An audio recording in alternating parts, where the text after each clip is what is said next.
Now we're on to the final step of our spreadsheet. We're going to go through and modify some of the formatting, as well as adding some formulas to do some calculations and some graphs that will demonstrate our data.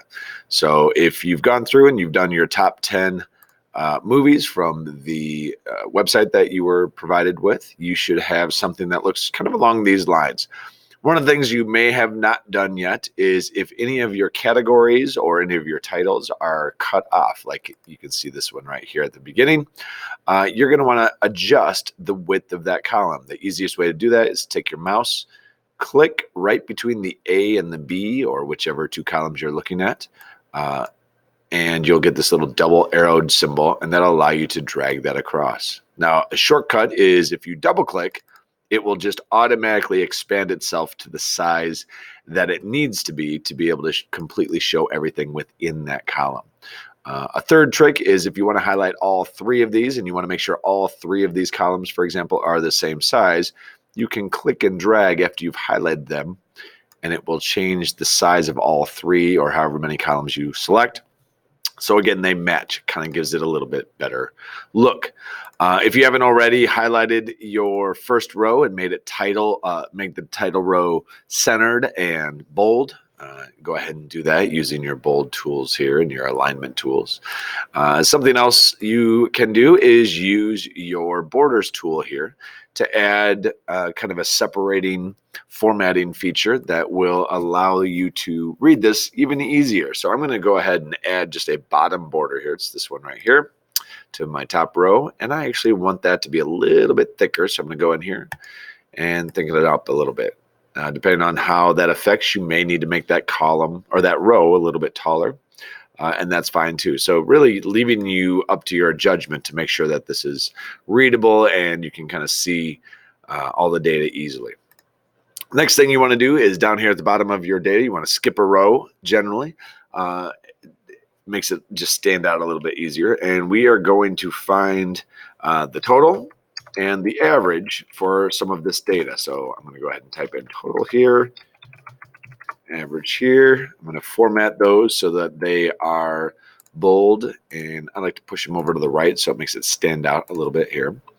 And I want to make the find the total and the average for each of my data sets here. So to find total, there's a couple of different ways to do this, and I'm going to do it both ways along here so you can kind of see how that works. The first way would be doing a simple formula, and you simply click where you want the answer to go, click equals, and you will click on the very first cell that you want to have data contained, press the plus symbol, and then do that for each symbol. And now you'll notice Google Sheets here will actually give you a suggestion of what it thinks you may want, and a lot of times those suggestions are correct.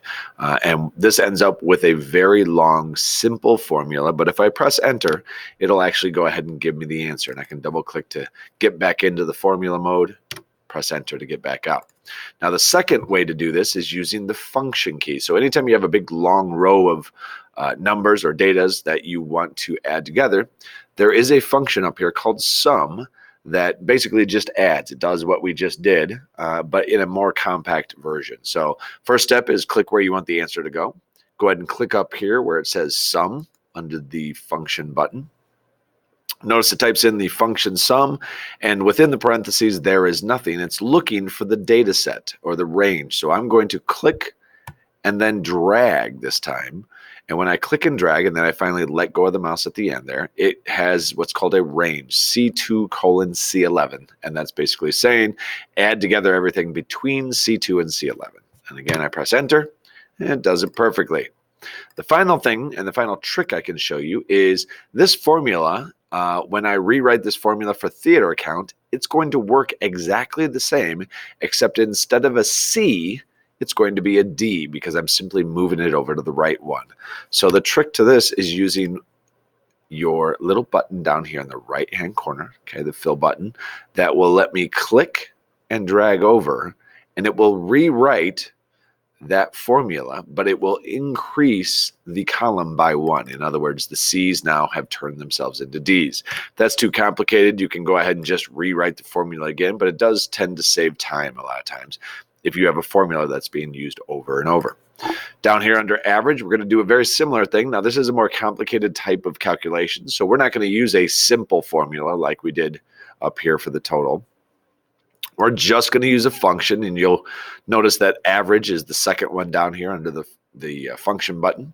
I'm going to click a button. Again, it's going to type in most of the formula with the exception of the range. So I'm going to click and drag, selecting only the areas that I want. Now, if I click off and I drag somewhere weird, it's rewriting that over and over. So you really have to be careful about where you click and drag. As soon as you're sure it's correct, go ahead and press enter on your keyboard. And then you're going to do the same thing for each of these for total gross and then for theater count as well. Being careful not to include, when you are selecting, do not include the total because that's not part of your data set. That's a calculation.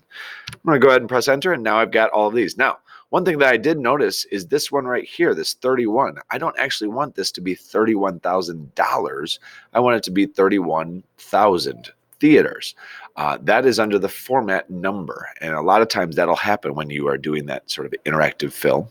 So if that ever happens, you can go back to format number. You'll see currently it's under currency. I'm going to switch it back to number specifically, and you'll notice it now has gotten rid of the dollar sign, but it still has these 2 decimal places, and you can get rid of those using this right here, the increase or decrease decimal places. I'm going to go ahead and decrease those so it looks the way it's supposed to. I like these functions here done. I'm going to go ahead and highlight them. I'm going to put them inside of a box. I like the way that looks, kind of helps them stand out separately. Now, your final step here is to go ahead and insert 2 charts, and we are going to chart 2 different things. One is going to be the week's gross or the weekend gross, and the other one is going to be the theater count. So I'm going to go ahead and highlight my data here, my first data set, which is title plus all the titles. Then I'm going to drag over here and include the week's gross along with those calculations or those datas. Go to insert chart. When I insert a chart, it's going to suggest a column chart, which I actually like this column chart. It works out fine. I could go down here and switch the rows and columns, see if that works better, which it really does not. And then I'm going to go through my customize, and I'm going to customize each of these things. One thing I might want to do is customize the title.